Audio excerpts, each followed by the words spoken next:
Hello, I'm Bob the Booker and welcome to my channel. And today I'm going to be talking about another Booker long-listed book, which is Elaine Feeney's How to Build a Boat. And this is, I will go into some spoilers later, but for the most part, it'll be relatively spoiler-free. And with those sort of non-spoilery bits being things that you would know from reading the blurb, kind of those sorts of bits. Anyway, so let's get started on talking a little bit more about this book. So, making up one of the 4 Irish authors on this long list, which is quite the achievement actually. It's kind of great to see so many Irish authors represented. Elaine Feeney's How to Build a Boat is her second novel, and is a book that I think is sort of, it seems to have divided a fair few people, it's fair to say.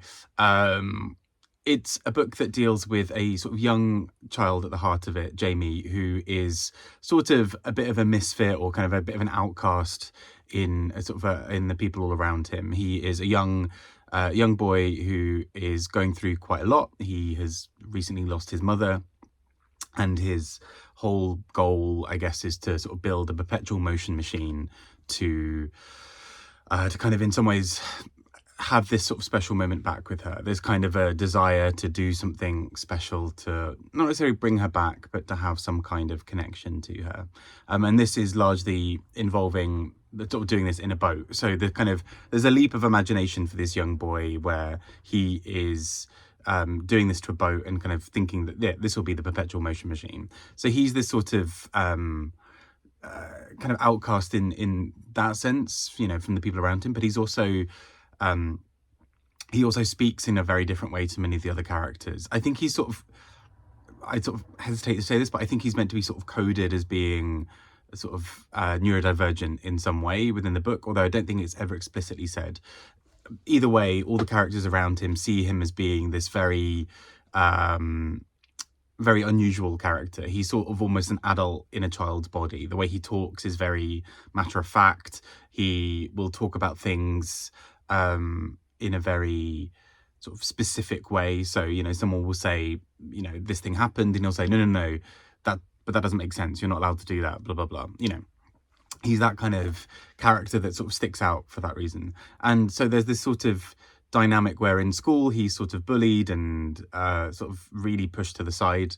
But also so much of his life is sort of around trying to work out what he's going to do next. And part of that involves, for example, him being taken out of some of his traditional classes to do woodwork, to sort of basically get him to have some kind of project, give him something where he can focus a little bit more and maybe either make friends or feel a little bit more, feel a little bit less outcast. But also this obviously leads towards this thing around him and this boat. And I think it's interesting as well, because I think this book is told in quite a playful, dreamlike kind of way.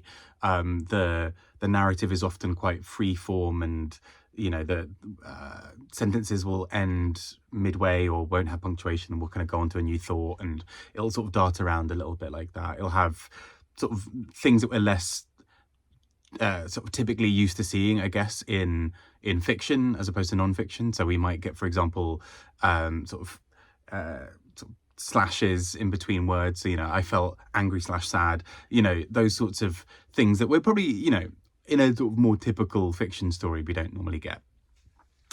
And so we basically just follow him in his story as he goes through and sort of tries to build towards making this. We, in the meantime, get a few characters around him who are trying to sort of do their own thing. So sometimes that's parts of his family or sort of adults in his life who don't fully seem to be able to understand him, but are trying to support him as best they can. All of which is, you know, I'll go into spoilers in a little bit, but not right this second. But I think that's sort of occasionally where the book both worked and didn't for me. I kind of sat in a really strange space in the middle. I thought there were some passages of this that were absolutely glorious and beautiful and gorgeous, including especially the epilogue, which I think was so stunningly written.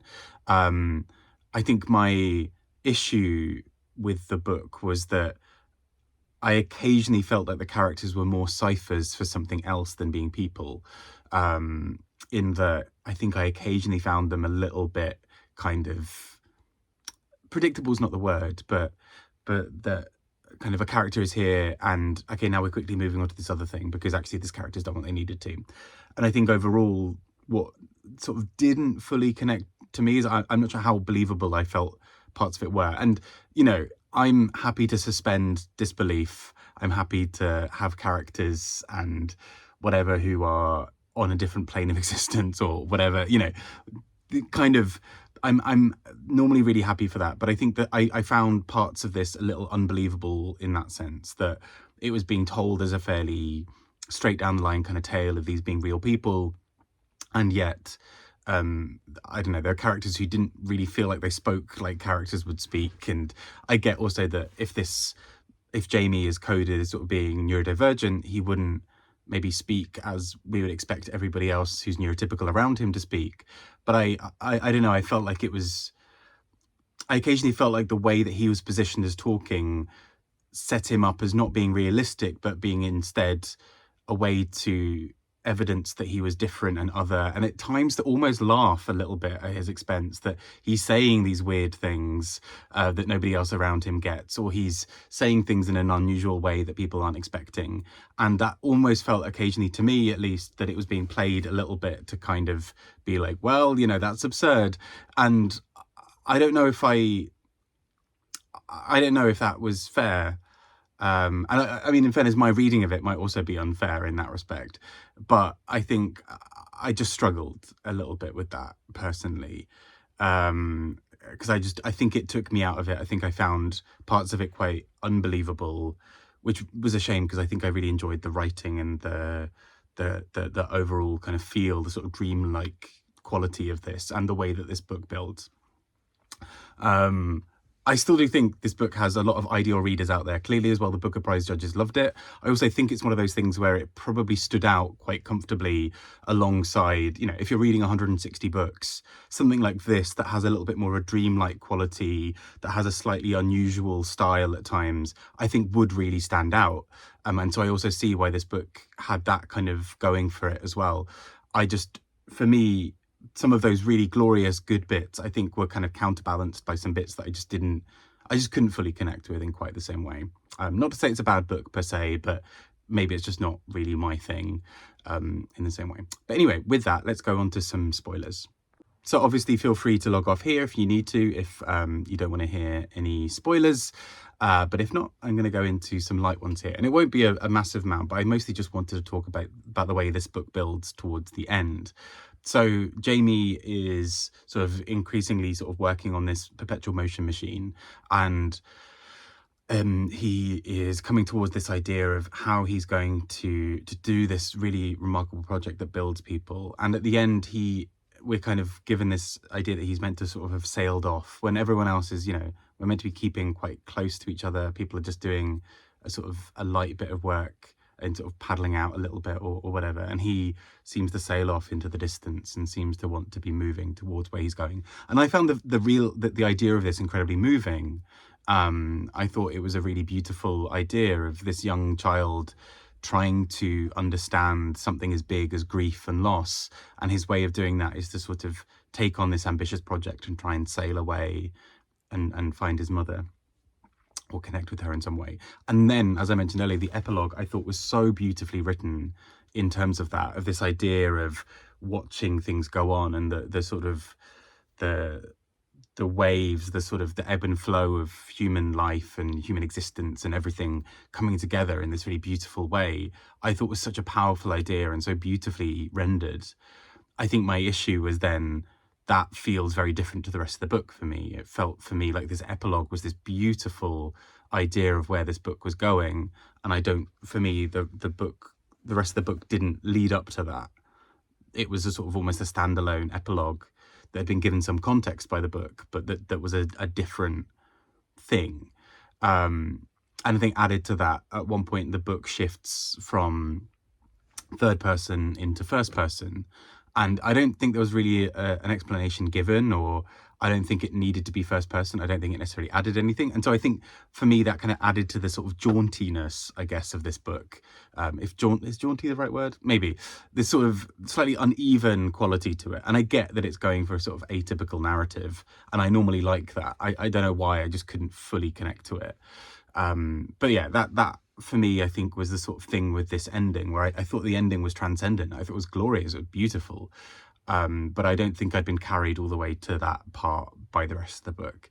That said, I will say I read this book very easily and quickly. It wasn't a book that I laboured over or felt that like, oh God, I've got another 20 pages of this book. It wasn't like that.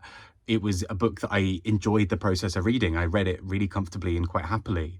I just don't think it really hit me in a way that I would otherwise really have loved, which is a shame, but also equally, this book has its other readers. I cannot love everything as much as I'm trying to.